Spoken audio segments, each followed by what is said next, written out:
want to talk about on camera, and we'll edit it however we need to edit it. Right. But I love that idea of your YouTube channel, because it's that's what we're doing. We're trying to do, and we realize there's not that out there right now. Now it's unfair. You have a lot more connections than we have. So like me, I have to harass people on Instagram until they say yes. Well, how long did it take me?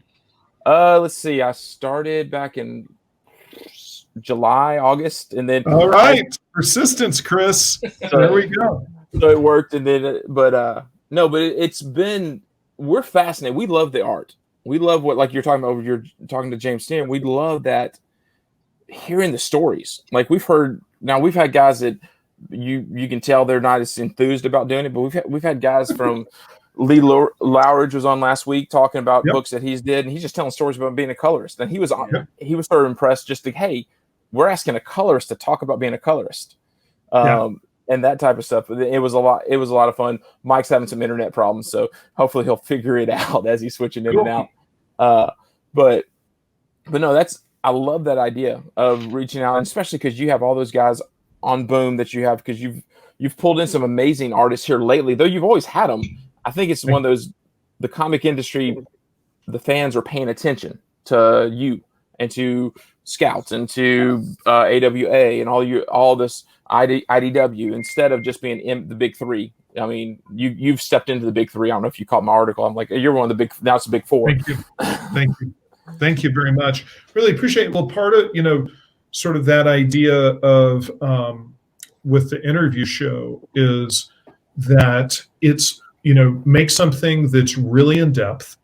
And I was really inspired by Mark Maron has a show called WTF, where he interviews celebrities. Usually they're musicians or they're actors. And, I've produced some movies, and I'm fortunate enough to be, my wife's a screenwriter. And so I've gotten to know actors through the years. And it's very fascinating on a craft basis to understand what do they do, how do they do it, and really get in there. And I thought, that sort of format where it's just a conversation, because it's like the Tynan conversation, that's almost exactly the kind of conversation that I would have had at dinner with him at New York Comic Con, where I would just sit down and I'd be like, okay, dude, how'd you create punchline? Like, just lay it out. Like, I want to know everything. And it's so funny because one of the first comments that I got was, stop interrupting the guests. which I'm sort of like, I'm sorry, bro, like, this is the show. Like, you're just going to have to deal with the fact that I'm going to stop Tynan and I'm going to interrupt and I'm going to ask him questions because I want to know. It should be a conversation too. I mean, that's part of it. It's to make each other feel comfortable and make it feel organic. I mean, that's the way that's got to go, or otherwise it's boring. Yeah, absolutely. And I think that, that everybody has different expectations. It's clear that person wanted a more sort of like traditional, like 60 minutes kind of interview style, where it's like you stop and then the person answers and then you ask the question. But I don't think you get the same response as James is not going to respond. Or we've noticed as we pepper you guys with questions, but it's not a boom, boom. We don't have a list of questions. We just, as you bring up something, we'll feed off of what you say. And we've learned that we get sort of honest answers. And I think you did that by peppering him in the middle of interrupting him. You're going, hey, okay. And you pull out something out of the story and he'll go elaborate on something that might not have been elaborated on before. We one of our first interviews was with Mike Mayhew. And one of my favorite things we learned is, for us, we're geeked out over his covers and everything. He did that Vampirilla run back a long time ago. And he told us where he got his model. And he talked about hiring this Ford dealership model. And it's like, that's such a cool story that I didn't know that's what artists did. And it was just such a great guy. Mike did a cover for me when I was just starting Boom and did an extraordinary job, was a delight to work with. He's just a great dude. Yeah. The other thing is, I'm over on Instagram and I'm answering fan questions, and, it all kind of kicked off in a really fun way. Yeah. Chris is like, what? No, I cracked up at it when you did with that first guy who was harassing you. Well, that's, I don't want to say he was harassing me, but what was hilarious was he was messaging me and he was going like, are you the CEO? Right? Are you the CEO and will you publish me? And I get that question so many times, like, will you publish me? Will you publish me? Will you publish me? And so I just made a video to respond. But what was clear to me, it goes to what we were talking about before, which is like, there's just, people are not telling people how to break in. Yeah. And people are not having a frank conversation. The analogy, Nice Turtles, I bought that book off the rack. There you bought that one too. Yep. Got them signed by Kevin in the garage. What happens with, what I always like to explain to fans is, you don't go to an NBA basketball game and sit in the bleachers and then go down and walk up to the coach and say, put me in. Hey, coach. Right? I got you. So true. I mean, that's a great analogy. Doesn't make any sense, right? Now, that's not to say, like, maybe you're Michael Jordan. And, the best example I can think of that is Donnie Cates, right? Mm-hmm. Donnie, like, Tynan's breaking in story is crazy. Yeah. So what happens is he meets Scott Snyder, who's not Scott Snyder yet. He's a professor. And he basically takes Scott Snyder's class and starts talking to him about comics when Vertigo comes knocking to do American Vampire. And off he goes, right?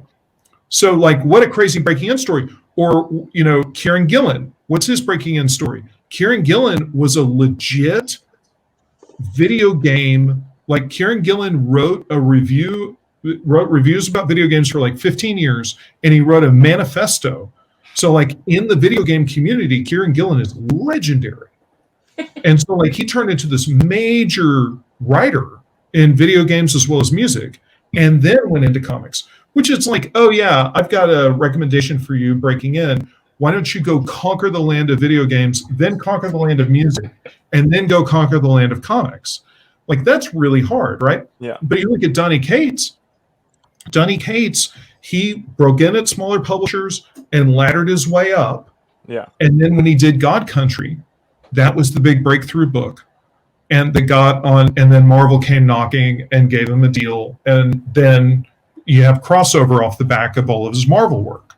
And you've got a very clean story about, like, if you eat your vegetables and do your work, Donnie, like, I was saying hi to Donnie at San Diego Comic-Con for years as he was breaking in. Like, we'd see each other crossing the hall and I'd be like, what's up, dude? And he's Donnie Cates. Chris and I met him at this show where how many customers were at that show, Chris? 10? I don't know. It was a Friday and there's like 15 people and Donnie sat there and nobody the whole time. And I drove up there just to interview him, and we talked for a long time. This is early Venom. It's like on issue 3 at this point. Cosmic Ghost Rider, he just created him. Yeah, and he told me that story, and he said, he was doing sequential art at the time. And he was in the class, and Snyder told him, dude, I think maybe you should think about writing instead of sequential art, because you're not all that great at the sequential art part, but you're a really good writer. and that change happened. And then Donnie drew me a picture of Venom at the end of that interview, and Snyder was right. I love it. So to go back to the analogy of the NBA, is you look at somebody like Donnie who went and played street ball and then played, NCAA and then, got his way into the NBA. And part of it for me is, like, I look around and nobody's sharing this information. And so I'll go on Instagram and I'll make a short video. A lot of fans have been asking questions, and I'll just pile up the questions, put them all in a video and say this, that, and the other. And, like, one of the other writers, there was another guy who was asking about breaking in and writing and everything. And I was like, you got to look at, I'm publishing James Tynan. I'm publishing Kieran Gillen. I'm publishing Brian Azzarello.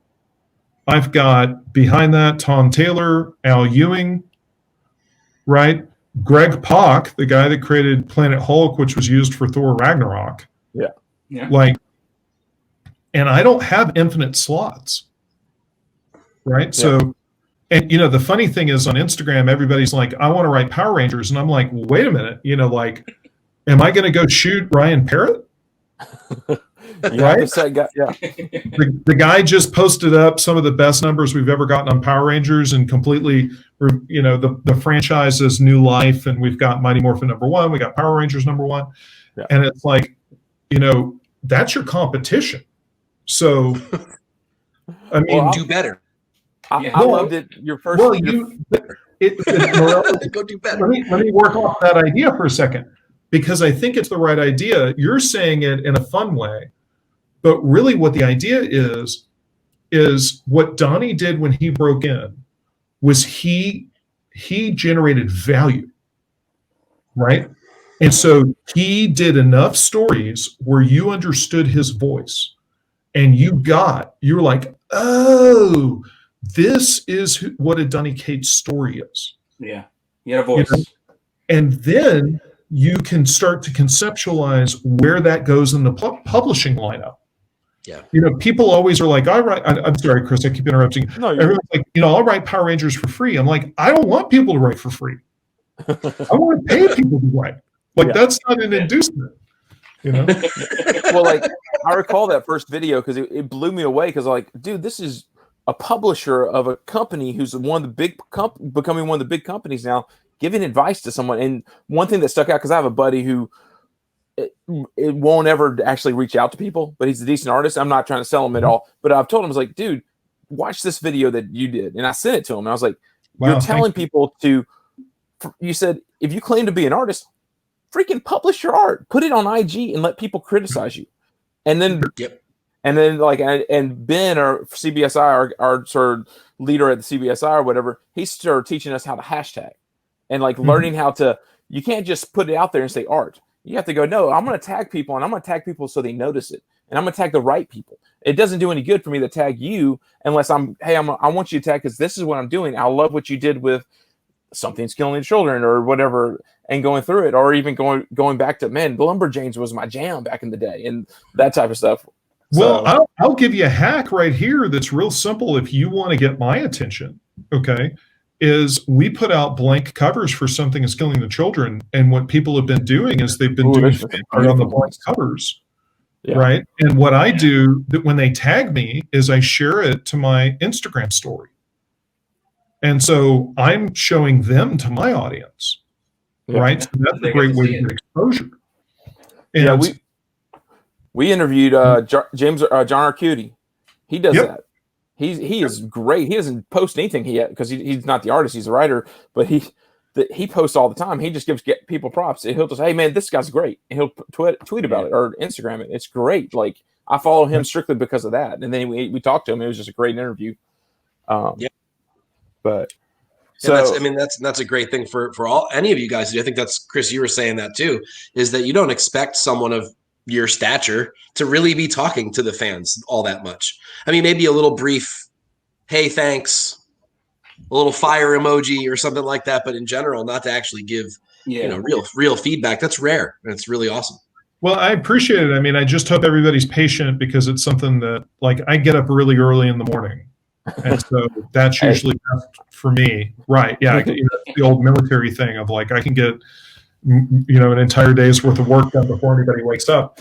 And so then that gives me, because you got to run a company, but the idea is if I can share something, and again, that comes back to creating value, right? What we're telling aspiring writers or aspiring artists is create value, and then you have something that people get excited about. And my hope is I can create some value, and then people get excited, they're interested, and look, what you're hoping is there's another James Tynan out there, right? And they become a big time creator, and then they go, hey, the reason that I focused and paid attention was you did that interview with Chris, Mike, and Peter, and it was the hot poker that got me going, and I always appreciate that. But I guess when did you? Now I have to admit, I had not followed you your entire Instagram career or whatever. But when did you start making that? Outraged, shocked, outraged. But you're fired. Like and we started this show. Like, the pandemic caused a lot of people to change how they interacted in the comics world. Did that sort of change for you as well? Is like, okay, I'm not going to be doing the shows, so how am I going to get my brand, and boom. I mean, it timed perfectly, in my opinion. Something's Killing the Children came out just before it happened, and then it was a freaking character who wore a mask. So, I mean, to me, it was like, oh, it's the perfect mask for, hey, we got to wear a mask. Let's put the Slaughter mask on and go for it. And people started. And I own that mask. I was very excited to find one. Thank you. It's a very expensive mask to get your hands on now. People are the ones we gave out at New York Comic Con are going for a pretty penny. And you know, and then my joke, Mike, would be, I don't have any, so don't ask. You knew we were going to ask. Yeah. So, hey, I'm a collector. I get it. So, and by the way, for your edification, this is what's on the desk. Ooh. Wait, show that again. Let's make it big so we can 9.2. Oh wow, that's beauty. My mouth doesn't work. Thank you. So, my mouth doesn't either. There's too much drool. So, Morello, I know that you guys, all of you, have books that put those to shame. So, the thing with COVID hitting, you know, what I'm going to give you a shocking answer that you're not expecting. So, you know, I've been to San Diego since 1992 every single year. And only one of those did I go as a fan. And so, as much as I love that show and the people that put it on are brilliant and amazing, it was really nice to take a break. Okay. And New York Comic Con will crush you. You know, that's a great show. Those are great folks. But New York's like, that's an intense scene. And there's a lot of people. And it's work, you know, and it's a nonstop punishing schedule of work.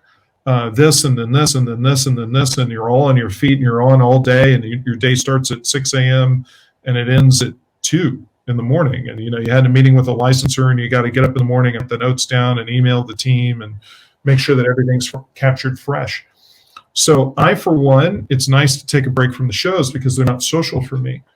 But our attitude going into the shutdown was that we needed to connect with fans and we needed to connect with retailers.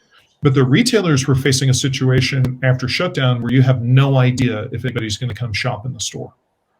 Now, what happened was sales went up. And, you know, that first FOC time period, and just to break it down for a second, there was 2 weeks worth of books that were in the pipe during the shutdown. Yeah. So there was a set of books that were at Diamond, and there was a set of books that had just been printed by the printer that were on the docks to go to Diamond. Okay. Mm-hmm. And when we came out of it, we FOC'd the latest issue of Faithless Stew, the Azzarello book. Yeah, I like that book. And we had gotten orders before the shutdown. Yeah. And the book and the sales went up after shutdown. Same book. Okay. Then the next week, we get the FOC numbers. They go up 3%. Then the next week, they go up 8%. And what we all know now is that fans wanted stuff to read and they wanted to support their local retail. Okay. But what we did was we threw a safety net out and we said, look, all of our books are returnable. Now, this new returnable thing that's been going on in the direct market, we're the guys that started it. Okay. I talked to a shop this past week, and they bragged on you guys because he was like, dude, Boom is the stuff. They came out, they said August. I think it's when I saw the article. It was August. It was when it was written. They came out and they said it's fully returnable. And it makes our life so much easier. But the thing is, at the same time you guys did that, you started finding the right artist at the right time to do 1 for 25s, and then those thank you variants, and that drove the market so far. I mean, you had Momoko before she was Momoko. You pulled in Mike's favorite Jenny Frisson to do covers. I mean, you got Franny, who I can't find any covers other than your place. And first off, guy or girl? It's Justine. Yes. Yeah, so, I've never seen the. I only see Franny. Like, it's not listed anywhere. Yep. So like those artists are just blowing it out of the water. On top of pulling in like your In Huck Lee for a 1 for 100 Power Rangers cover and all those different things. Sorry, I do the new comic book day list, so I keep track of all the ones that you do because you blow it out. And thank Tula Lotte for me for those sealed variants that and she teaches Okay, the right way. so here's your story on the sealed variant that you'll enjoy. Okay, so Azzarello, we did the first miniseries with Faithless. Yeah, which by the way, Paul Pope, you got him to do cover art. I mean, wow. Pope was awesome. I own Paul Pope original art, and Paul and I go back about 25 years. Wait, but for what though? What's fancy away for? Did the art? He did it because he loves his editor, Sierra Hahn, who's a genius, and Sierra also did the Azzarello book. So we go out to Azzarello. We do the first mini. We're done, and we go out to dinner with Azzarello. And Azzarello is one of my favorite people. He is cranky AF. Okay. He reminds me of one of my dad's best friends. It's the sort of folks that I grew up with. Okay. He loves to, he loves to, let's say he's not a pushover. All right. And so Azzarello, like Tynan is a sweetheart. Kieran Gillen, you just like, I'll never stop talking to Kieran Gillen. Like he's just a blast, right? Azzarello, well, people are scared of Brian. Okay. So I'm not, but I love him. But I'm sitting at dinner and he says, okay, now that the project's done, I want to tell you what I didn't like about working with Boom. It's like I got paid, so now I'm like bitch a little bit. Start your conversation. Yep. And then he leans in and he says, nothing. Okay. So hallelujah. Okay. And then I say, Brian, that means the world to me. I really appreciate that. Now let's talk about the Tula Lotte covers. Okay. Let me explain to you how he did these Tula Lotte covers. And he was like, I know. Like, wow, how did we even get away with that? And I was like, let me explain to you how this worked. They came to me and they said, this is what we want to do, my interviews. Okay. And I said, that's a great idea. That's insanity. Nuts. People are going to freak out. Awesome. Let's do it. Okay. Yeah. And then they came to me and they said, we've got the first erotic cover and we're going to send it over to you. And I said, oh, no, do not send me that book. And they said, what do you mean? Aren't you worried about the content? And I said, yeah, I am, because if I look at it, I will not want to publish it. Okay? So don't ever show me any of this. Okay? That's a nice do you remember when Bleeding Cool did that article in Faithless 2 about the bag had been printed wrong? And it didn't cover up the art? Right? It was printed backwards. Oh, yeah. You could see the art. That was the first time I ever saw a Faithless Tula Lotte cover. Oh, so you still haven't seen it? Or is that just that? No. I don't want to know that. I don't want to see any of that. So you must not follow on Instagram. The bag process that you guys have, though. I love having that insert that covers the cover because then I can use that in my bag and board to cover the cover. So in case anybody's flipping through about, like, I know what it is, but nobody else can accidentally see it. Yeah, smart. I got a little. I can't yet. It's a connecting set. I got to see how it connects. Hey! Thank you for supporting the project. Tomorrow I get the. And look, it's awesome, but just as the publisher, I know that I'll figure out how much trouble we're going to get into, and I'll want to pull us back. And so I'm just going to get out of the way, let everybody do their thing, and it's worked like a charm. It's been terrific. The series has sold. It's a huge hit for us, and it's done really well. So I'm only happy and thankful. Azzarello could not believe that I refused to look at the cover. He was so excited. He's like, I have a publisher that's not crawling up my tailpipe telling me that I can't do things. So he doesn't even want to know. Right. Exactly. Well, I love that they were all women. No, that's fantastic. Yeah. Yeah. That was an essential. Letting creators create, I got to admit that's not something you see all the time. Ken Bartel and Jenny Frison and a couple of different ones in the first series. Yeah, I mean, part of the process is, this is something that might be interesting to your audience. I don't know, maybe I'll bore everybody to tears. But, Image is an incredible company and they are amazing. And I think what they have done in the business is staggering. They will forever have broken through and created something totally new in publishing. But the thing about it is, you are doing it on your own, right? Yeah. And so that's the virtue of it. That's the thing that's great. But it's also the flip side is you don't have an editor. You don't have sort of a support structure that you do from a traditional publisher. And so for us, my aspiration is I don't want to be Image Comics. There's already an Image Comics, and I can't be Image Comics because I'm not Todd McFarlane, right? Yeah. So instead, we have editors that support the process. And so if you're a creator that doesn't want to, if you think about it for a second, is maybe a better way to talk about it is Kieran Gillen. So Kieran did Wicked and Divine, okay, and Die at Image. But the thing about those is he's managing the artist through that process. And so when he came to do Once a Future with us, he was like, I love this because I don't have to worry about the artist. Like, in essence, he's being the editor at Image and he's putting everything together. And when he comes to Boom, he can just focus on writing. And we'll market the book, and we have a Simon & Schuster book deal. And so we sell through Simon & Schuster to book stores as well as to Amazon. And so we do all that, and we do the international. We do everything. So do you recruit the writers to write your stories, or they come to you with a story and you say, yes, we'll get that. We'll find you an artist to go with you. Like, which way? We prefer to not have an artist attached. So they come with a story, and then you say, okay, and we'll pull in artists that we have our people that we know or we've heard about this person.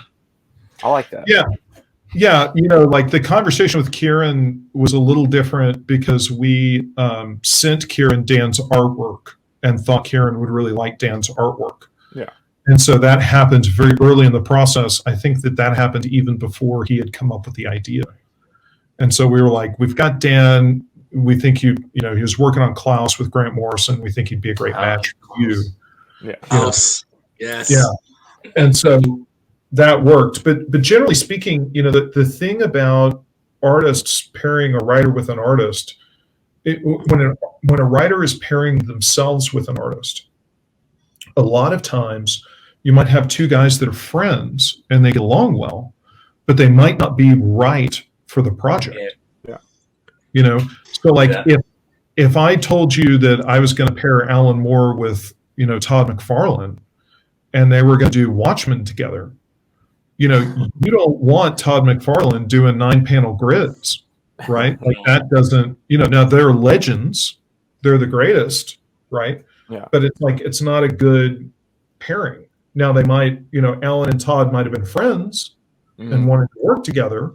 And I get it, and it's cool, but at the same time, you'd pitch that to me, and I'd been like, hey, Alan, can we go find the right match for the project? And hey, Todd, hey, Bill, what's going on?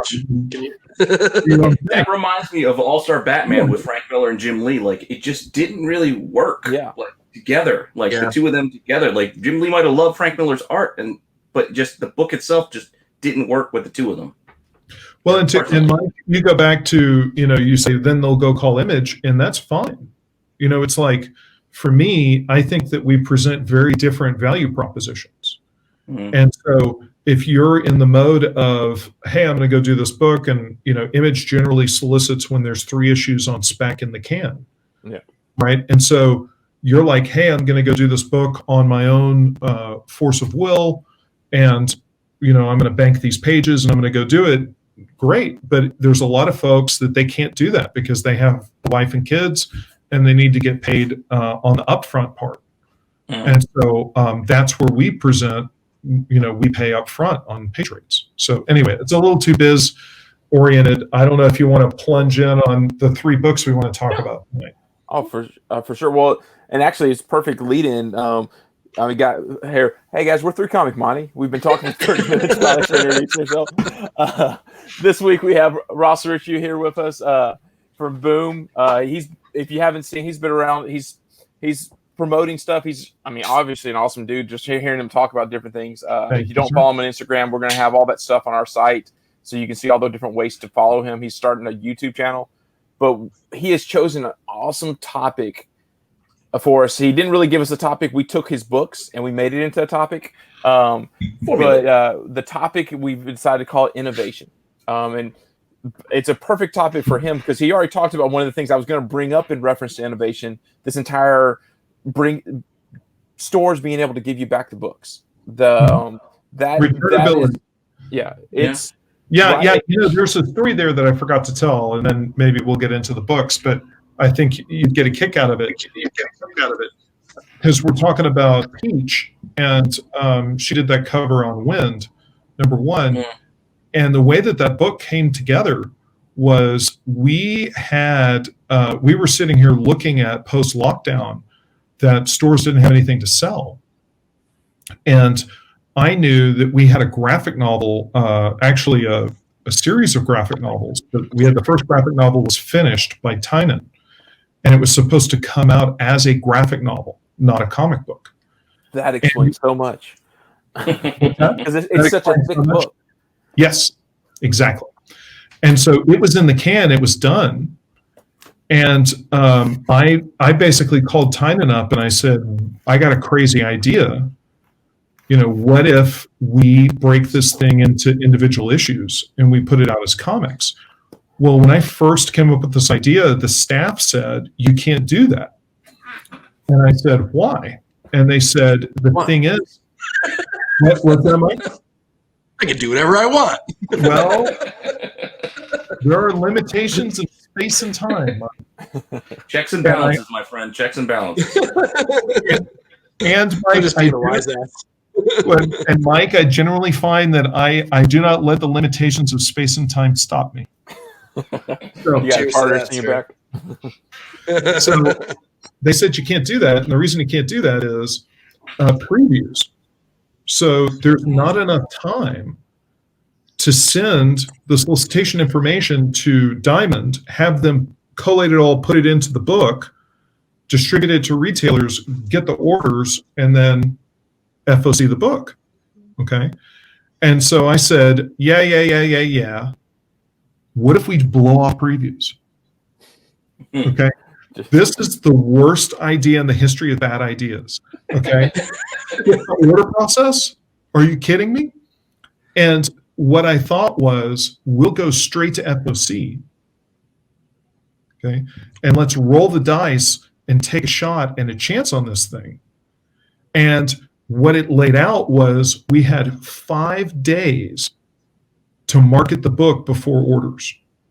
We basically announced on a Monday, okay, and we had 5 working days, and then the following Monday, the orders were due, okay? And what I thought was it was so crazy that when we announced it, that people's heads would explode, and that would get the attention that we needed to sell the book. And it worked. So it turned out to be, at the time, that first issue, the first printing, outsold Something's Killing the Children. First printing. Now, Something went through like 8 printings, and it's ended up, it's climbing towards 80,000 copies now because of the local comic shop variant.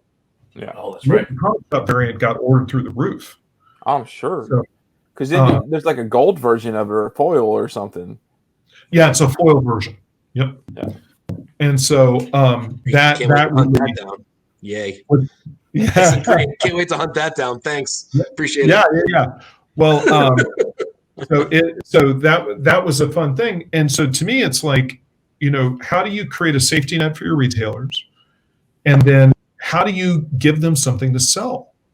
Once it was clear that they didn't have anything to sell and the market was coming back, we really, and if you remember during this time period, like there was periods where Marvel didn't ship anything. Yeah, they're doing trades one week and issues the next. They went digital for about half their issues. You guys stepped in and some of the smaller publishers jumped in on a little bit too, but you guys stepped in and definitely filled the void, and you're not giving it back, which is what I like. That's good. You're not losing that ground that you made up. Yeah, because I seem to remember you and AWA being the ones that I was getting my hands on, and of course they had what's the book? Yeah, and their thing about a pandemic, and you're like, what? How perfect timing is that? You were going to publish that before this all happened, and literally side by side. You guys had the book about the mask, and then they had the plague. So it was almost like, I was like, wait a minute, is this a conspiracy? Did these two companies create? Hang on. Let me help you. No. I know. I'm just being a wise ass. But God bless AWA and those guys and everything, Axel and that crew. Well, cool. All right. So you want to jump into innovation? I love that topic that you picked because you nailed it. So yeah. So your first book, we're a fan of it. We don't have an image of it, but everyone knows it. Fantastic Four #1, and we'll throw it up here. But so tell us why you picked this book as your first book. Well, you know, we're talking about breaking in, and we're talking about writing, drawing, and being creative. And that's stuff that I talk about on Instagram, and it's stuff I'm talking about in my YouTube videos. And I think what has been lost to most people is that Stan Lee and Jack Kirby, they were over when they did Fantastic Four #1. Now, here's the thing. Now, Jack Kirby was the first Todd McFarlane, Alex Ross, Jim Lee.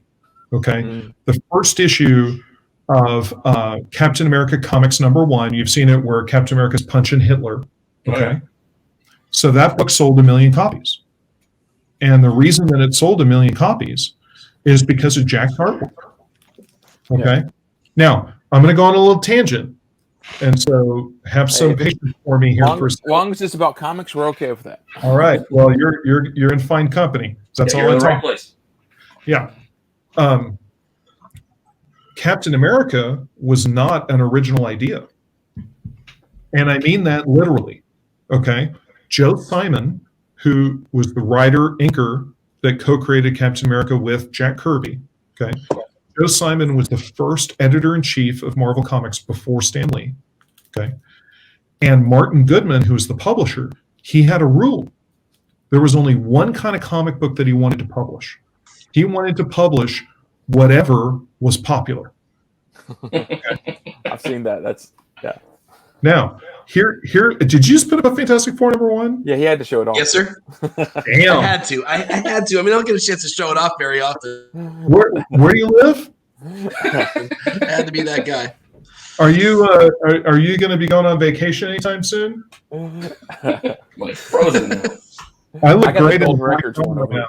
So anyway, so here's the story. Here is and Mike, I think you're sort of a deep back issue guy. I think you'll get a kick out of it. Not that the other two of you aren't, but this is like super deep.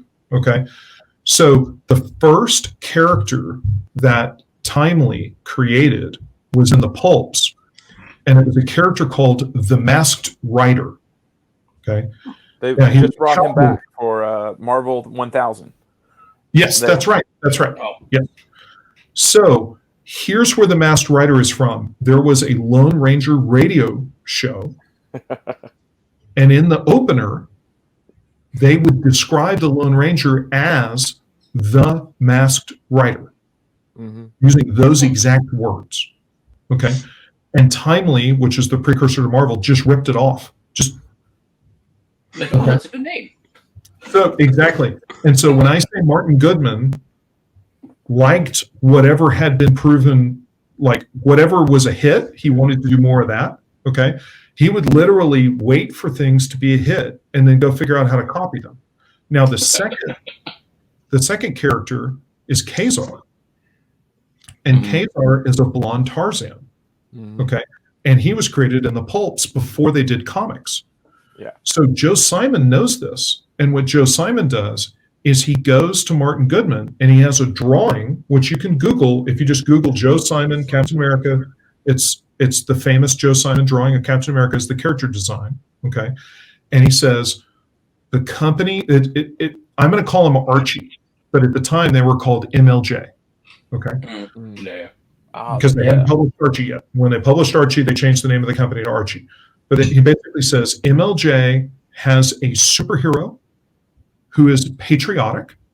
Is that the Shield? And he has a shield. And he is called the Shield. Yeah. And he's basically like, I want to do this character, Captain America. He is a superhero who is patriotic, who has a shield. Okay. And Martin Goodman's like, oh, a ripoff of the Shield? Great. Done. Okay. So it wasn't the idea with Captain America that was the innovative thing that made that book sell 1 million copies. It was Jack Kirby's artwork was so next level. And I don't know what movie you've seen that blew your mind. For a lot of people, it was The Matrix, okay, that made you look at filmmaking in a completely different way. Some people, it's Lord of the Rings or, like whatever. What is the TV show that made you look at TV differently? Was it Game of Thrones? I don't know what, but that's what Kirby on Captain America Comics is the way that he drew action was totally different. The way he moved to the camera, the way that he moved the figures, and everything that Jack did was gold. And in the 1940s, he was the #1 guy. And Simon and Kirby were the only creatives that were ever advertised in comics in the 1940s, the whole decade. They would do an ad. DC would say, you need to come buy what was it? It's the Boy Commandos. You need to buy Boy Commandos. Because it was by Simon and Kirby. And so Kirby has this run through the 1940s where he's the king. Okay. And then the Simon and Kirby relationship breaks up. They start their own publishing company. That's a different conversation. Mainline. They do that stuff. The Wortham stuff happens. Jack has to go out on his own. And basically, when Jack shows up at Marvel, he has nowhere to go. Okay. Jack Kirby's over. Okay. He's 20 years into his career, and his best days are behind him. Okay. Now, let's talk about Stan. Okay.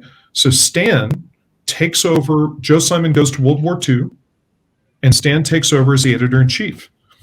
And basically, Stan's job is to do 1 million comics. Like Martin Goodman loved to over-publish. Okay. And so Stan would write and edit the books, and his job was to copy every Western, every horror, every science fiction, just do knockoff, sort of like he was the bootleg version of whatever, right? Yeah. And he wrote romance comics, and he wrote everything. And he basically just, his job was just to churn. He was writing like 20 books a month or something crazy, okay? Well, the reason that the Marvel method, the original Marvel method, which is the artist plotted the book, happened was Stan didn't have time. Now, one of my great pleasures of my entire life was to work with Stan Lee and to publish him. I published 3 series from Stan. And I was over at his office, and we were talking and working on story. And I said to Stan, hey, I'm privileged. I get to drive to Beverly Hills. I get to go into your office and sit down and talk to you about story. And it's, the journey of a lifetime, and I'm thrilled.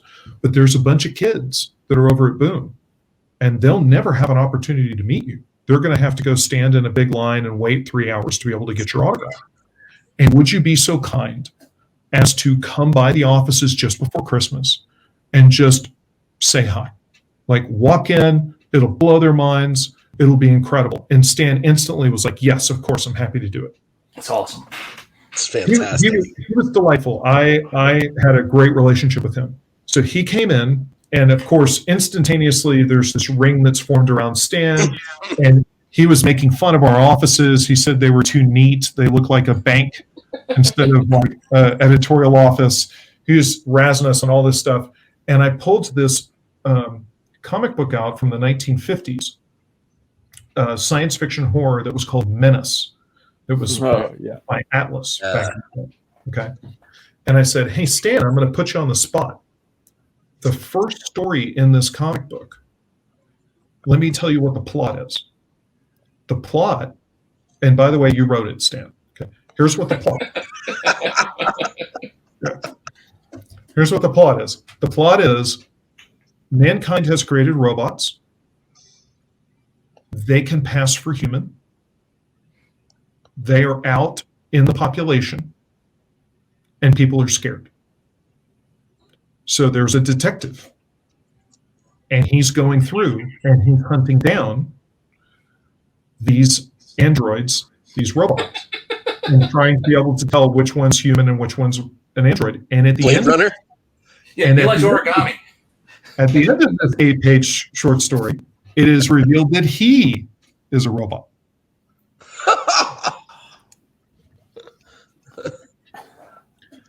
Well, yeah. Well, And Blade so Runner android- has like 3 different versions, so there's versions where he's an android, where he's not. So they didn't really get that idea from Stan. Oh, come on. Well, She always drops the origami unicorn, which means they have the same memory. I have the definitive answer. I can tell you this with 100% authority. Okay. I went to Warner Brothers. They had a screening back when they did the director's cut DVD. Yeah. Oh, yeah. And they had every single key creative. So they had both screenwriters. They had Ridley Scott. They had Sid Mead. They had they had 12 people. It was everybody that had anything creatively to do with it. And after they screened the movie again, they did the Q&A, and you know what came up, okay? And it's not David Webb Peoples, it's the other screenwriter. Oh, I'm gonna just die that I can't remember this guy's name. The screenwriter said he's not an android, and Ridley Scott says yes, he is. And the two of them got into a friendly argument. And the screenwriter's like, I wrote the story, right? And, Well, it's my picture. Oh, Right. is it Philip K. Dick, the guy who wrote the novel? no, it wasn't. Philip passed away shortly after Blade Runner was released. It's if you're looking at the IMDb credits, there was David Webb Peoples, who wrote Blade Runner, also wrote Unforgiven. But there's Hampton Fancher, that's his name, Hampton Fancher. And so Hampton Fancher sat there and argued with Ridley Scott and said, "I wrote the story, and he's not an android." And Ridley Scott said, "Yes, he is." So, anyway, so I actually published "Do Androids Dream of Electric Sheep," which is what Blade Runner is based on, and I had the privilege of getting to know Philip K. Dick's daughter, Issa Dick Hackett, and I actually asked her one time about this story in minutes. And she, of course, doesn't know because she was a kid.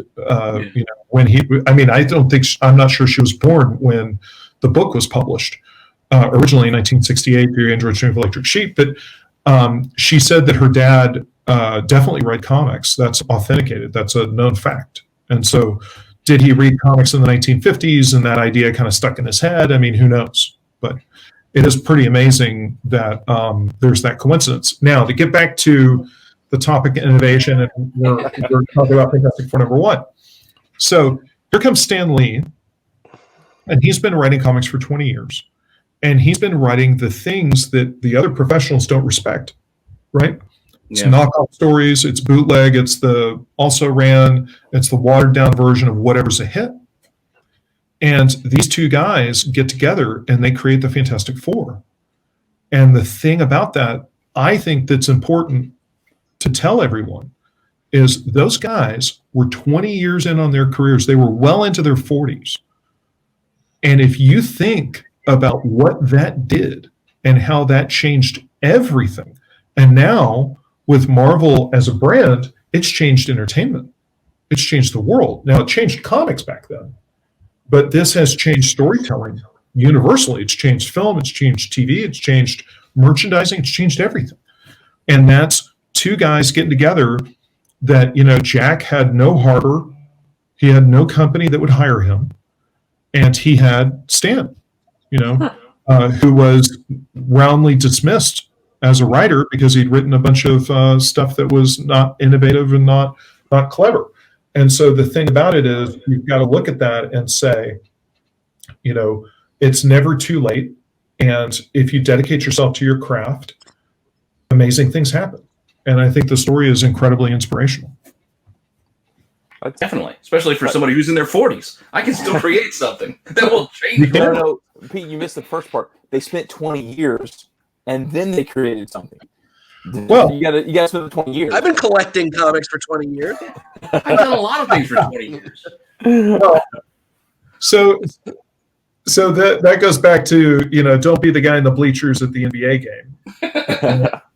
So it's important to put the work in, but at the same time, I think Donny Cates is the good bridge between the two, right? Is a guy that put the work in, had the craft, and got the breakthrough. And so I thought that was worthwhile. So, all right. I don't know how this show works. Do you guys want to? I've been grabbing the mic, just we've been kind of pivoting it lately, so we're just going to keep rolling.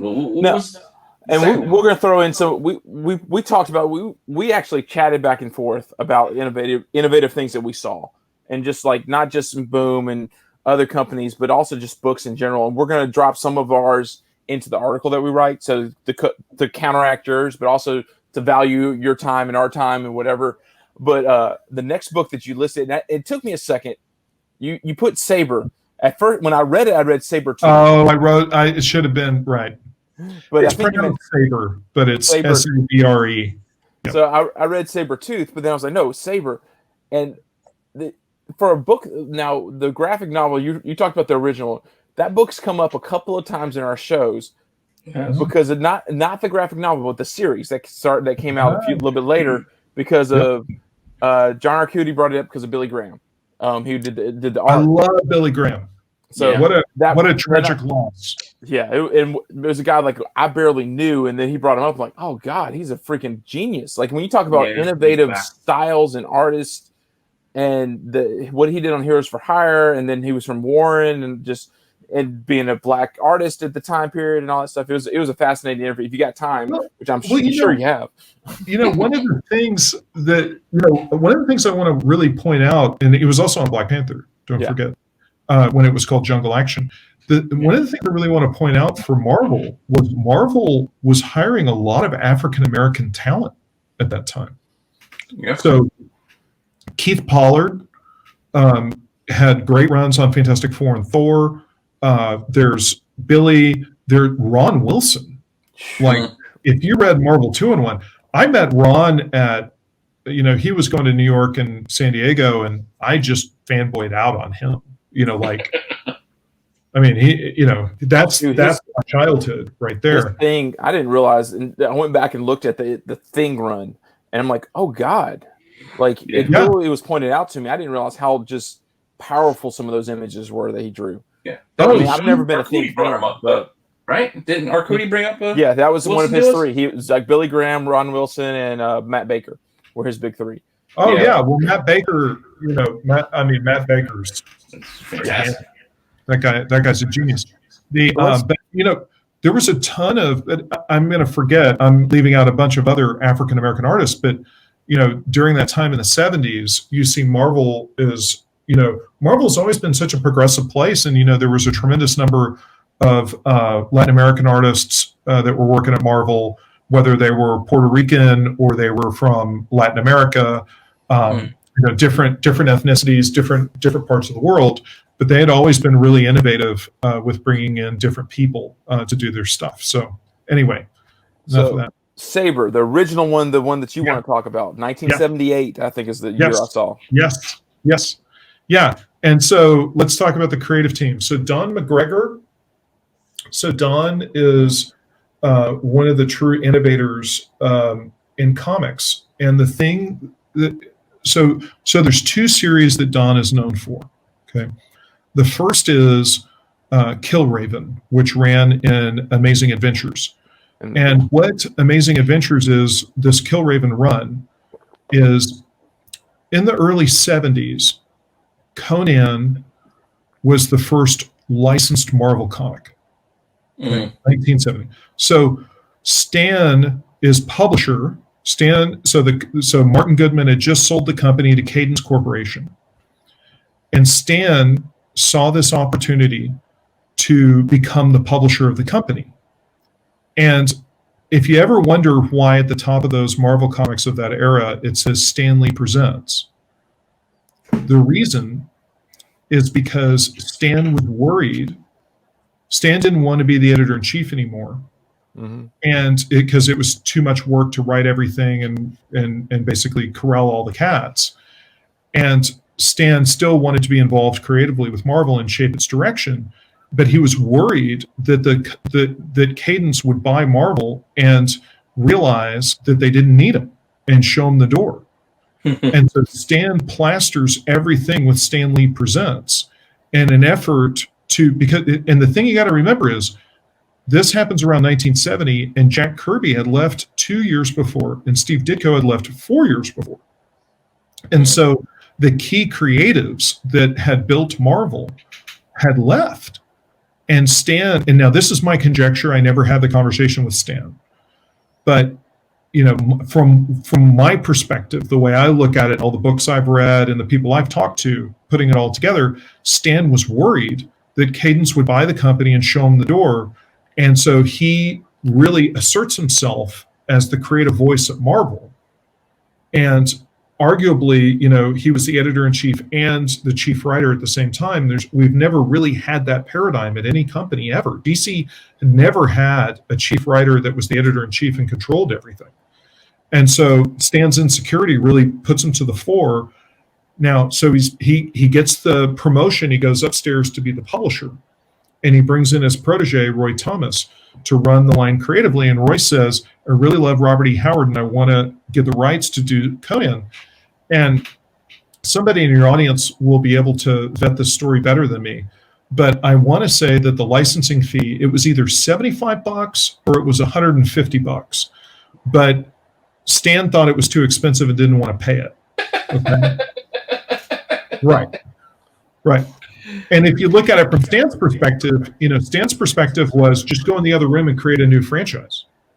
Right? And then they gave it up. Then they gave it up to Dark Horse after that. Well, that was after a while. That was what, 275 issues. That was a long time. You got it for essentially the equivalent of $1.75, and you're gonna get rid of it. Probably figured they ran the course. 275 issues. They figured we told all the Conan stories we got. Well, there's never too many Conan stories. Well, that Conan story is a different conversation, which I would happily go into why Marvel would let it go, but that's a different. We'll have a different video to do that. But basically, the business reasons behind it. But basically, what happens is that pops. And then what you see is this run and from 70 to 75. It goes into kind of 76, which is licensed comics. Okay. Mm-hmm. And they start trying to grab everything that isn't battened down. Okay. So they start to go license the pulps. So the Shadow comes out from DC Comics. Okay. And you see Marvel publishes Doc Savage.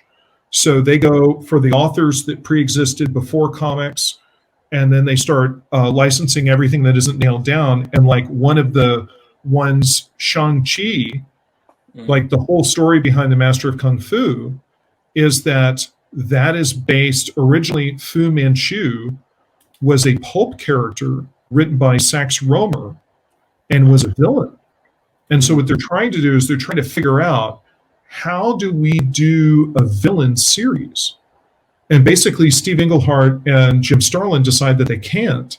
And what they need to do is they need to make the villain the dad, and then they need to make Shang-Chi the son, and that's how Master of Kung Fu gets created. They got to Star Wars it, or what eventually would become Star Wars. Right. And so Paul Gulacy, I don't know if you pronounce his name Gulacy or Gulacy, but Paul... Gulacy, good guy. Okay, really great. Nice guy. I've met him in passing at a show, and he was terrific. And I've been a lifelong fan. But Paul, at this time period, is the hottest artist. Okay, Paul is working on Master of Kung Fu, and under Doug Minch's sort of like sculpting, the comic that they're doing it's a James Bond comic. It's an espionage with international locales and sexy ladies. Okay. But it's starring Bruce Lee. That's the premise. Now, the original inspiration was Fu Manchu and the David Carradine Kung Fu TV show.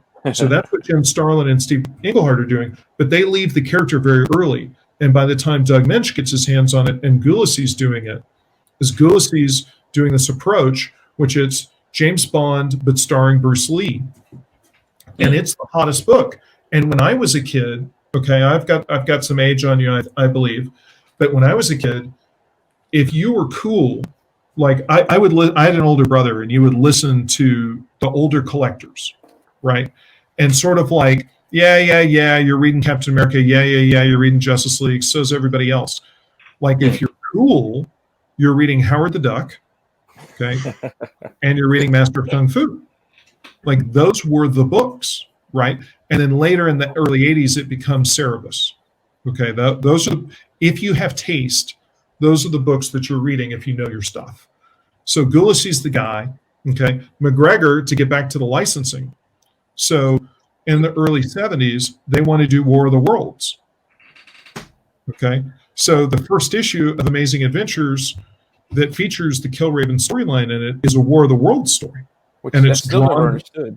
Like, it has nothing to do with War of the Worlds. Like, well, I mean... But it is. Yeah, like, if you think about Killraven... It's plotted the same. Yeah. Well, the setup, the idea is the tripods come down and they conquer the world. Yeah. And the only thing is there's no resolution at the end, right? So basically, it's the Walking Dead version of War of the Worlds.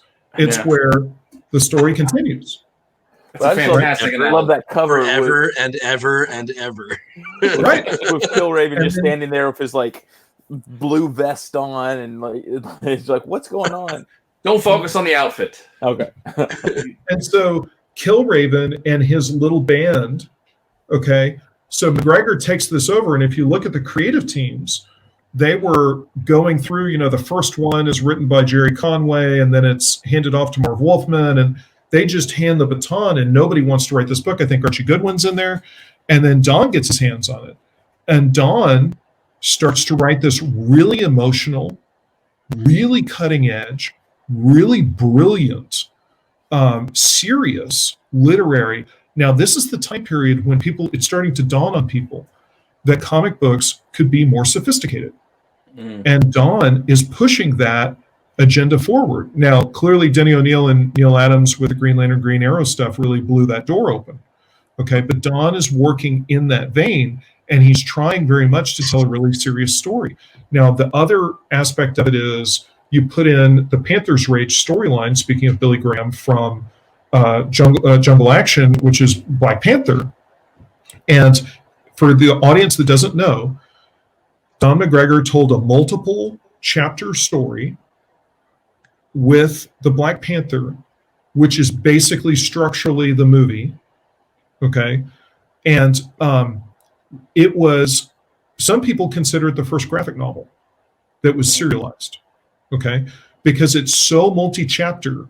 If you go back and you look at any of the big two publishing previous to this, there's no clean, like the Galactus trilogy, you can't just cut it out and put it into a graphic novel. I mean, they do, but like there's continuing storylines before and there's continuing storylines after. There's cliffhanger. This man, that, you know, it just rolls right into this man, this monster. Rolling from one to the next. Right. But you can pull Panther's Rage out, and it's clean. Like you can put it into a graphic novel format. And so, and I will tell you, I have hung out with Grant Morrison, and he has talked to me about how big an influence Don McGregor was on his work, and how mind-blowing the Panther's Rage storyline was to read back in the day when you're buying it off the rack. So that's Don. So Don's this huge innovator. And here's Paul, who's this huge innovator. And basically in 1978, the direct market is just starting to kind of like become a thing. Mm-hmm. And both of these guys neither one of them are on the top selling book at Marvel. Okay. So they're not, you know, Todd McFarlane doing Spider-Man, right?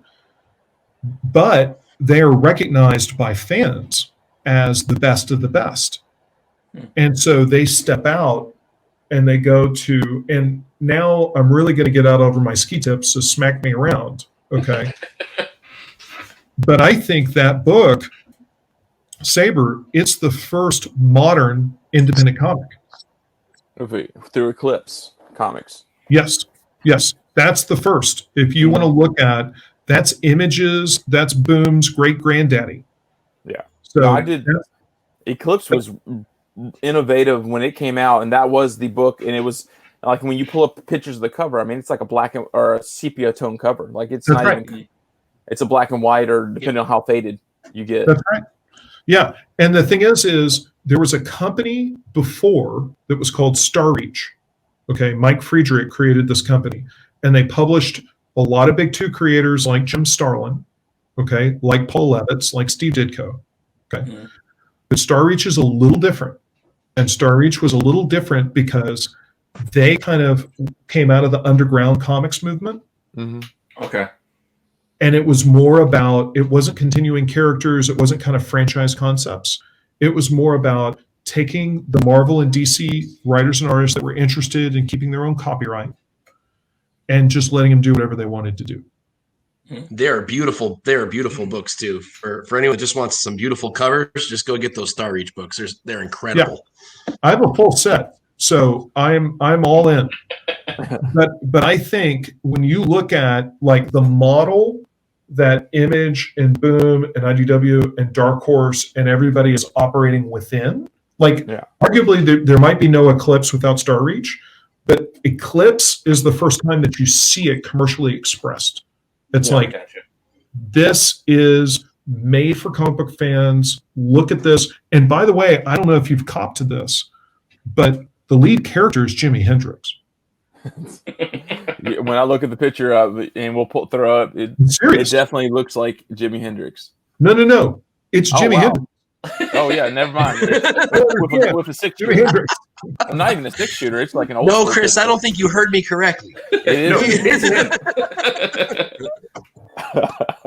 I've been corrected. So look at this book. It's like, to me, there's no question. You see other companies that come after, like Pacific, and Pacific was massively influential for me. Okay. Pacific is one of my favorite comic book companies of all time. You're talking to guys making the Dave Stevens collection right now. So amazing. And that's a fun story. They come out of San Diego Comic-Con, and Dave was in San Diego, that whole scene, like that was very much tapping, because Kirby was going to the San Diego Comic-Con in 1970. Like he was at their first show, and like they tapped Kirby to do Captain Victory. We could do a whole show about Pacific, and I could talk your ear off and bore you to tears. But because I love all this stuff. I love Kamiko. I love all these early 80s, but I think Eclipse, like that Saber, that version, that's the first time you see it crystallized, where it's like a repeatable framework that you look at, you go, oh, there's a modern independent comic book. And that is, Dean Mulaney, it was a thrill to meet him. Dean and Jan are the guys that founded the company, and I got to know him a little bit a couple of years back. And obviously with the pandemic going on, I haven't been able to see him, but massively influential. So, and then the last one that I would talk about is, and this is a much more broad thing that kind of relates to me at Boom, which is Mouse. And so in MAUS, and I think what's so powerful about Mouse is that book, like, I can't think of a worse pitch. Right? What do you mean? Hey, want to read a book about the Holocaust? Yeah, want some Nazi rodents? Well, who don't want to read that? Exactly. Well, I don't think it's Nazi rodents. The Nazis are cats, and the Jews are rats or mice. Right.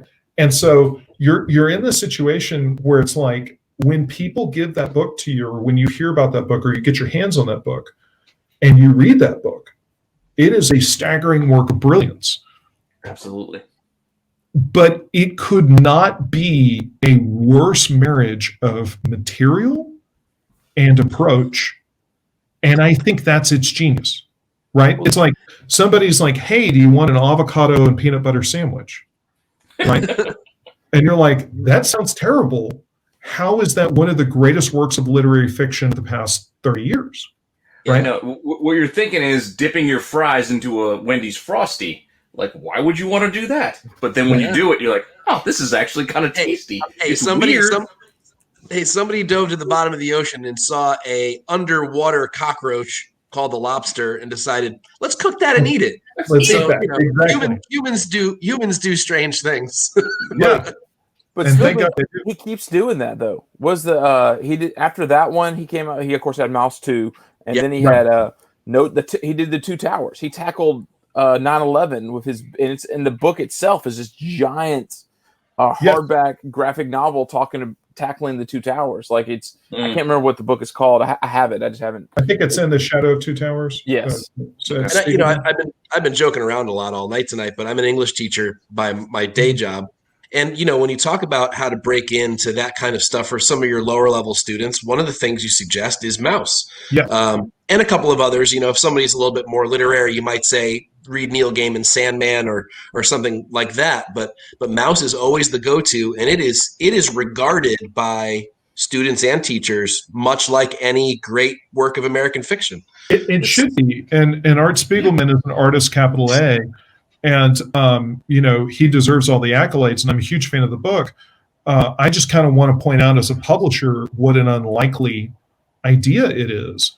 And the thing that I think, the reason it's on the list for tonight is that is something that teaches you the power of comics.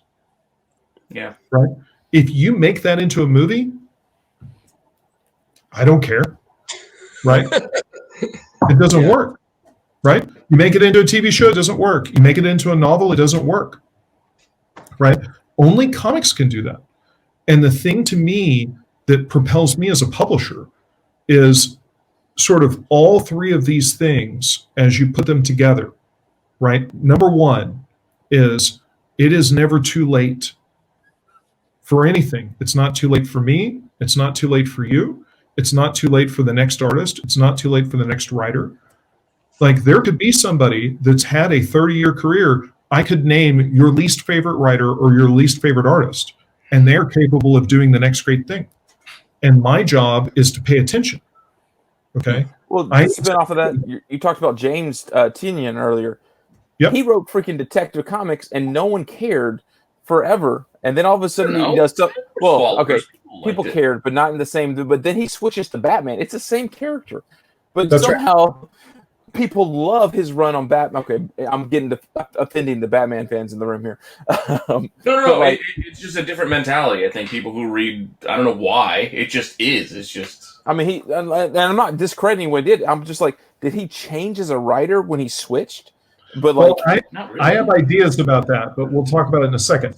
So, Fantastic Four #1. So that's that. Number 2 is Saber, because that's the breakthrough of sort of the modern independent comic book, right? Yeah.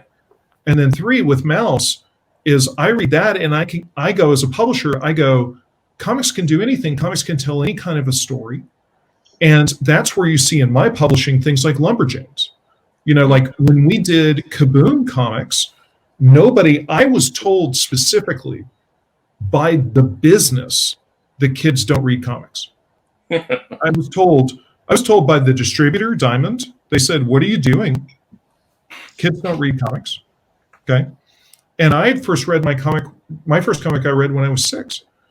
And so I believed in the power of the storytelling that's in comics. And I'll tell you, when Lumberjanes was pitched, it's like, hey, they're Girl Scouts that go to Girl Scout camp and they fight monsters. It's like the way that the female audience is now a part of the reading comics was not articulated at that point. Okay. And that was a crazy rolling of the dice. But I just believe in comics. And I believe there are great cooking comics. If you haven't read them, First published some of them. They're amazing. Like comics can do anything. And they can. That's how I believe, it's how we they have an article hitting. I think probably I don't know if it's going to be tomorrow or if it's going to be Thursday, but the back nine we're doing like the animated series, and one of the things I picked one of the Darkwing boom books because Thank you. it's just a fantastic animated book. It has nothing to do with us talking to you today. It's just when the topic was delivered to me, it's like, hey, we're going to do an animated series. I'm like, all right. I like Darkwing. I like the homage covers that you guys did with some of those like Kaboom stuff. Like, fantastic. And, and I would love you to tell me right now, we're going to bring Peanuts back. I mean, I'm a ridiculous Peanuts fan, and I miss it. We are still publishing Peanuts. What's that? We're still publishing Peanuts. We just put out a Peanuts graphic novel. What you mean is the monthly? Yes, the monthly. Yeah. No, I appreciate it. I can't. Yeah. I hear you. I like floppies too. But I was going to pivot back and talk about something else. What was it? Detective Comics versus Batman. Yes, thank you. So part of what happens with the Batman run, and now I'm going to be completely mercenary, and I'm going to push my own YouTube interview with James Tynion. Okay. Because he goes into it in detail. Oh, wow. But part of what happens there is he's given a very specific articulated time.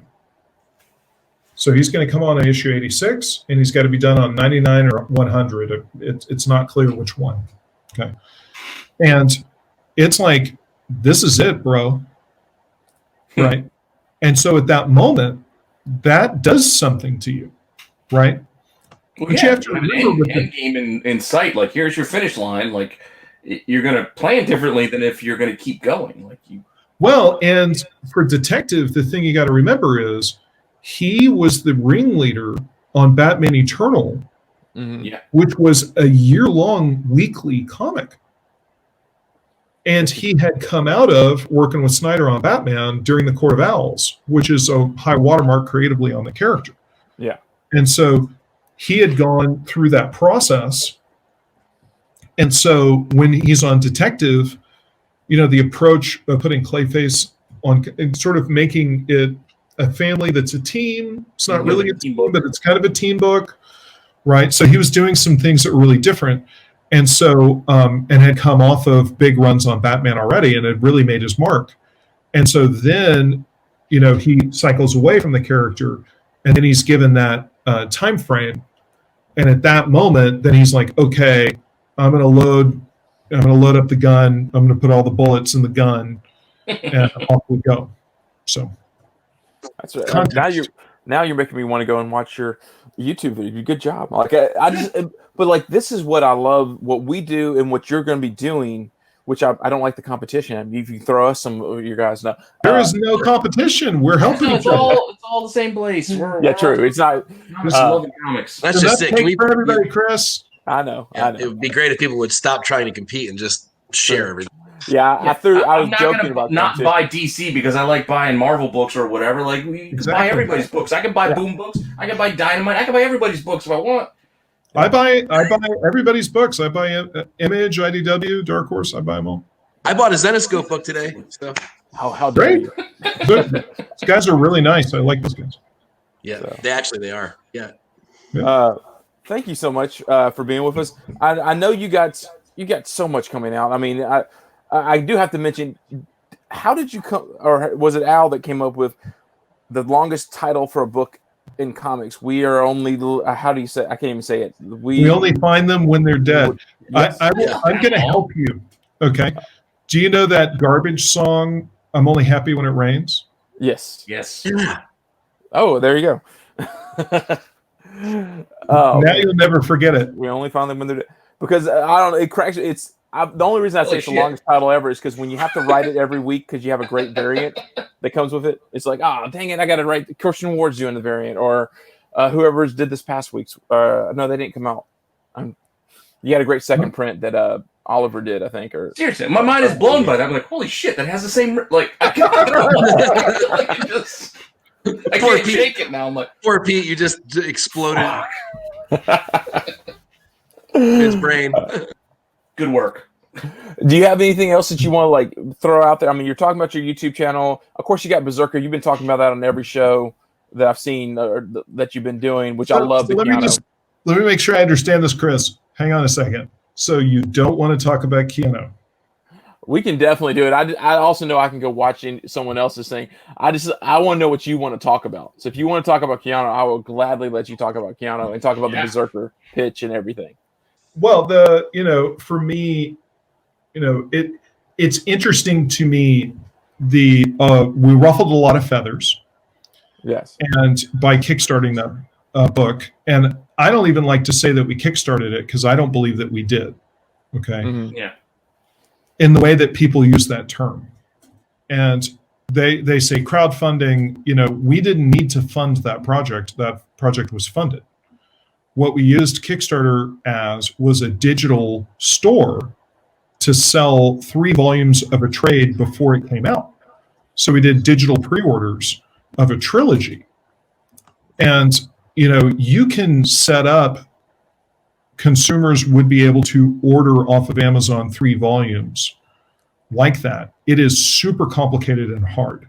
Yeah. And the Kickstarter was a much cleaner way to get the message out. And the thing about it that was super exciting for us is we emerged from that process with an email list of Keanu fans that have never been in the direct market, that we're going to email blast them and say, when the first issue of Berserker comes out, we're going to say, hey, and you've got to be careful about how you talk to people who've never read comics before because it's very confusing. And say, hey, the first chapter of the book that you already ordered is coming out in stores right now. So if you want to go to a direct market store and you want to buy the first chapter, now you can just sit at home and we'll ship you the whole book. Okay. But if you want to get it now, it's over there. Well, and I'll tell you, I've got retailers like Larry Doherty from Larry's Comics that sends me messages and says that he's already got people calling him up that are Keanu fans that are pre-ordering the first issue. And so that was really, it's like, how do you get people to read comics? Once we had Keanu came in. For your audience that hasn't seen the other YouTube videos that I've done and told the story, we got an incoming phone call. We have a division of Boom that's dedicated to Hollywood. We have a Netflix deal, and for feature films, we have a deal with the company that used to be Fox that was bought by Disney that's now called 20th Century. And we're over on the lot on what used to be the 20th Century Fox lot. And the talent agencies know us because we have packaged writers and directors and actors. We just had a movie come out during the pandemic called The Empty Man. That was released on 2,000 screens. And so the agencies know us, and Keanu came in and pitched us this idea. And, the way that he pitched it was he just said, I want to punch through dudes' chests. And I'm sitting on a couch and he stands up in front of me and starts to just act it out. And he's just, I just really want to punch through dudes' chests. Right? Stand up. Come here. I want to show you something. Yeah, no, dude. He's in so much better shape than me. I am not a little man. A lady saw me the other day and she said, you look like Stone Cold Steve Austin. So I am not a wallflower, right? You still want to mess with John Wick though.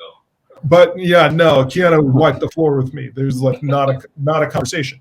So anyway, he pitched it and he was like, look, I have these different ideas. The character's an immortal. We're going to start the story in Babylon and ancient Mesopotamia. And, this is kind of what I think the tone is. And here's sort of ideas that I've got. I mean, it was a 3-hour meeting of him pitching these different ideas that he had. And the thing about it is, he told stories about buying Wolverine, the limited series #1 off the rack. He's a real comic book fan. And he loves the medium. And when we went to him and said, we think we can get comic books into the hands of people who've never read comic books before, he was thrilled that we would do that with Berserker, because he would consider that an honor that Berserker would be the first comic book that somebody would ever read. For him, that's like a dream come true. And, we ruffled all these feathers with folks, but, we worked hand in hand with Kickstarter to make that. We called them up and we were like, hey, we've got Keanu Reeves. We want to do this comic and here's how we think it lays out. And we're going to ship this book to the direct market comic book shops first. And then you'll collect it into a graphic novel format, and that'll go to shops, comic shops, and then just like every other Boom book. And then we're going to ship the graphic novel to the book trade. And so Amazon and Barnes & Noble will get it, and we're going to offer it on Kickstarter. And Kickstarter thought it was great. They loved it.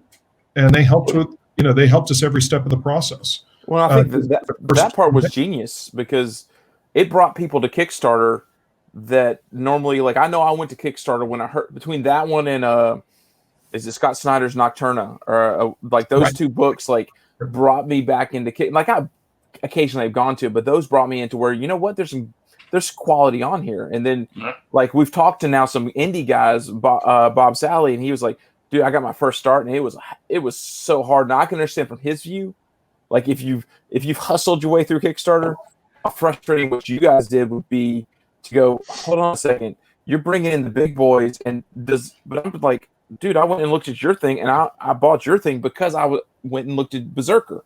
Like, I wouldn't have done that if I hadn't known there's a Keanu book there.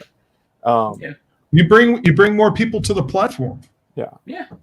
And it doesn't have to be like people just starting out. I mean, what was it? Jimmy Palmiotti, when he did his book, he does his book on Kickstarter. It's like, you just want to do your own thing. That's a good place to do it.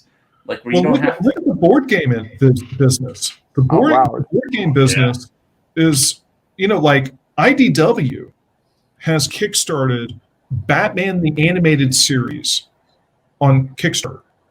Like Batman the Animated Series, IDW.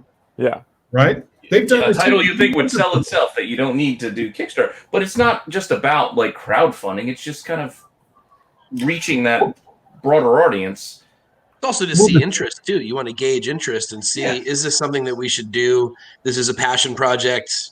We'll push it this way, see what it looks like, see if people are interested in, and then you'll know in 5 minutes whether or not people are interested. If you get something limited by going through this route, like by doing that, like it's an incentive for a lot of collectors to say, hey, I can get a book that not everybody's going to get because I'm on it before other people because I'm going on to Kickstarter. Well, and you look at the collectible, the really collectible stuff, and it's expensive. And the thing about the retailers is they don't want to order it because they have to pay non-returnable. Yeah. And so, here's $100 hardcover. Well, they got to shell out $50, right? Sometimes based on margin, maybe 55. And, you're going to order 5 of those, right? Yeah. That's tough. Hope to sell them. So for us, it's an opportunity to get that. I love the deluxe edition. Scratch and sniff, super signed by your mom. I'm in. Yeah. Right? I'm that guy. Like, I'm 100%, like, I always buy that if that's the version. And I was talking to the staff before we launched Kickstarter, and they looked at our high-end tiers, and I did all those tiers, and they thought I was insane. And I said, you don't understand. None of this stuff is going to make it past the first day. None of it. And it was gone in 4 hours. Yeah. It was just wham, right? But I'm the audience, so I know what that's like. But the thing is I look at Kickstarter as like, this is like comic shops. Comic shops is Marvel and DC are there. You got little guys breaking in. You got everything, right? It's the whole diaspora of what you can do. And, it's a pre-order framework for for product is it's a retailing framework. Yeah, and it's not hard. Like if you have something that's super limited, it's like, well, we only have 10. It's not hard to find 10 people who are going to want that. Like there's like it's not that hard. Like you put this out into the world. It's like finding 10 is not a tough ask. And you need to watch out. You need to watch out for me because I'll click on 10 and I'll buy them all myself. No, and that definitely, I've seen that. And of course, I mean, some Kickstarters have been smart. Like there's the 75, the 7th level where you can be a retailer packet and you can buy 5 copies of. And what I love, like I think there was one Kickstarter I called Mike up who has he works at a shop, and I was like, hey, do you think your shop, because this has great cover, and they never got back. I'm like, damn it, I don't have because you required a store shop code or something like that. They're checking you, Chris. They're trying know. to get you back in the system, man. But no, yeah, that actually the book looks. If you haven't seen it, the cover looks amazing. Thank you. It's Keanu with band-aids on his face about to punch the crap out of something. It looks awesome. Yeah. When it comes out 2 weeks? No, it comes out in February. Here's how I pitch it to you. I'm going to say something to you, and I know that I might have named my company Boom, and I'm a shy retiring wallflower that never says anything outrageous, but this might press on our friendship. Okay. But I think the central pitch with Berserker is, what if Keanu Reeves was Wolverine? I can definitely. Now, the character is older than Wolverine, so people are going to take me to task about the 1-to-1, and he doesn't have claws, and I get it. There's differences. Yeah. But I don't buy that, and I did buy that. Like, it's coming to me. Like even after it got canceled, because it was supposed to come out soon, like I canceled and moved to February. Like, I reordered it. It's still coming to me. Thank you. I don't think that there's a single comic book fan that doesn't want to see that. Like, no. Don't you just want to be like, even if you hate the idea, you just want to buy the book and be like, what the hell is this? Keanu Reeves is Wolverine? Done. Yeah, right? Absolutely. I mean, and we're not talking about, like, it's like, Keanu from, My Own Private Idaho or something like that. Like, again, this is John Wick. People go see John Wick these days. Like, he's reinvigorated his career tenfold. That was a deep cut, man. Okay, I love the My Own Private Idaho reference. So respect. Okay, got nothing but respect for you. Now, the thing I would point out to the John Wick fans, and this is not a conversation I've had with Keanu, so this is not from the horse's mouth. Okay, how I look at it is, Wick is about, there's a sense of beauty to it. Like, everything's ornate. The architecture is gorgeous. Everyone's wearing beautiful Armani suits, right? The choreography is very sophisticated. Yeah. And the dance. Yeah. And the color palette's beautiful, right? And it's very clean. Like, everything, it's ferocious, right? But it's very clean. And, like, I think that Berserker is Keanu going completely 180 degrees the other way and going down and dirty and, like, just like hyper masculine and just like nasty and hairy and just like nobody's in Armani suits. Everybody suffers. It's just like gritty, dark. Like, Wick is dark, but it's like, it's very much like, two assassins having a very professional conversation. But this is like, I'm going to grab you by the throat and I'm going to try to gouge your eyes out and, like. If I'm taking what you're saying, I'm seeing like Matrix Keanu here, where it's a lot of filigree, it's a lot of almost dance. It's like, it's beautiful, like motion and this and that. Wick, he brought it more close contact. Like, a lot of the fighting is very like close. So now we're taking it even further than with Berserker, where it's just real. You're in it. Like, it's you're cool. down in it. I'm looking forward to that. That's good. That's cool. Yeah. So going back to the business side, do you predict this will be your biggest book, like from issue 1, or do you even have that print run already nailed down? Or I don't have numbers, but I think the book's going to be big. It's like Something Killed the Cure 11 and 12 seemed like it was like double and like 10 times as much as, of course, the first issue, but like the fact that you're having one for 75 and one for 100 variants on these books, and you have multiple stores doing store variants and everything, and then of course I'm only happy when it's raining. Well, I can only kill the dead. Like, that had a huge print. Like, it seems like you're now having these books that have these giant things, and then of course you have this big, huge thing coming, and everyone's anticipating. The readers are there. Yeah, so I'm excited. Like, I love seeing what you got, but then you have Lumberjanes. It's issue 75. Yeah, and then we've sold over 1 million copies of the Lumberjanes through all the individual issues and trades and everything. That's great. And that one does better in the trades, doesn't it? Like, like I see that at libraries, and I see that at. It's a monster. Like if I told you the numbers, it would make your head explode. And the thing is HBO Max is developing that as an animated show, and if that thing goes, it's going to be nuts. It's going to be completely bananas. That's awesome. Thank you so much for being with us. Thank you. I loved hearing what Thank you. your innovation in the, because I do think of what you're doing as innovation, like just some of the things you've done. And I have to be honest, I haven't paid attention as much as, I mean, I know you've been around since 2005, I think. But I haven't been paying attention because, I mean, there's always only been the big two and then Image.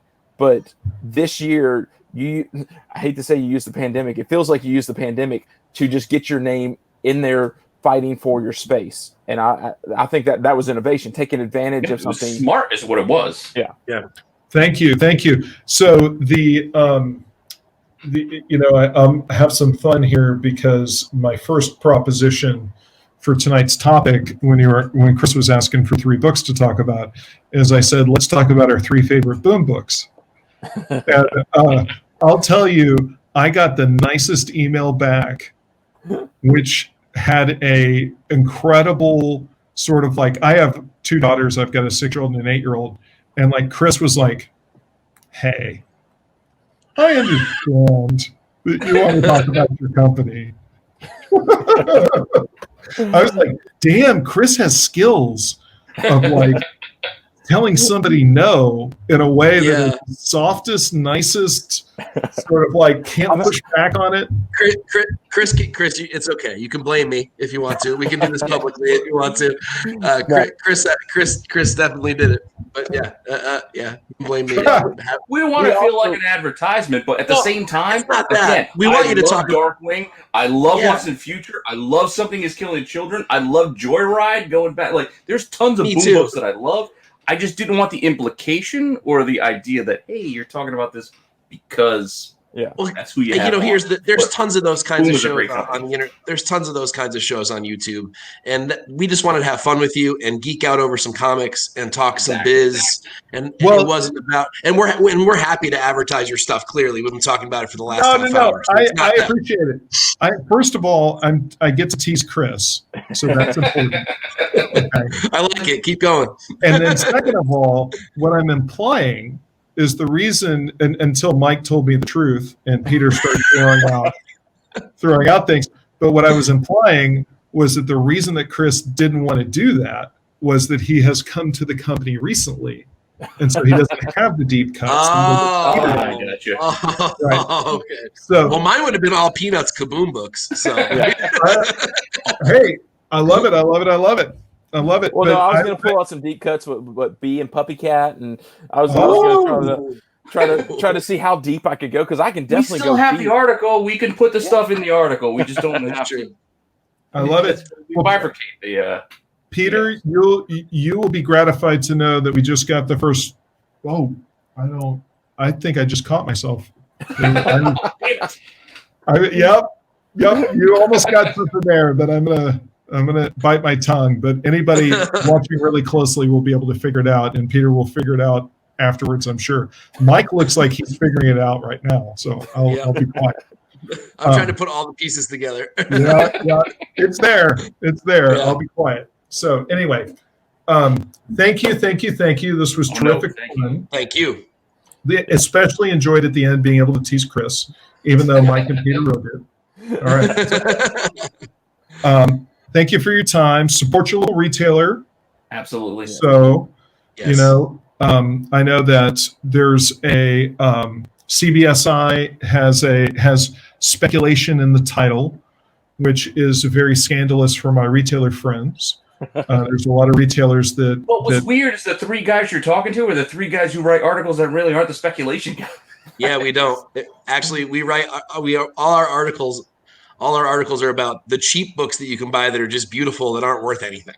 Yeah, and I just look at what comes out on Wednesday. Ultimately, we just look at books. Well, and I think it's important. Well, even when we talk about speculation, the thing that I would say is I was a speculator 30 years ago, back when Jim Lee was drawing Uncanny X-Men, and what I did was I pre-ordered my books, And so when you're pre-ordering with the retailer, you don't ever want to be the guy that's grabbing a stack of 10 when there's only 10 copies and going to the cash register and demanding that they're sold to you. And so I just want to get that in at the end. No. Is just say, use your love of comics. And I don't care if you're speculating. I don't care if you're investing. I hope you're reading, because they are comics. Yeah. But at the core of it, what I care about is support your local retailer, work with your retailer if you're going to speculate, if you're going to invest, pre-order. And I'll tell you this, as a publisher, pre-ordering is really important, because when we get these orders that they come in at final order cutoff, if you're not pre-ordering something that you believe in, oftentimes the publisher will give up on a project because it wasn't supported. And so you should support the things that you believe in. You should support the things that you love. We're all one big community together, and we have to work together. Yeah, absolutely. Let's keep it alive.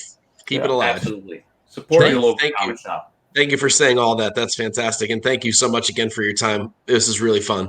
It was a blast. I loved it. It was great fun. Someday we'll be at a convention. We'll all get together. It'll be a lot of fun. That sounds good. Hopefully sooner rather than later. Perfect. Yes. All right. Thanks, y'all. Thank you. Thank you.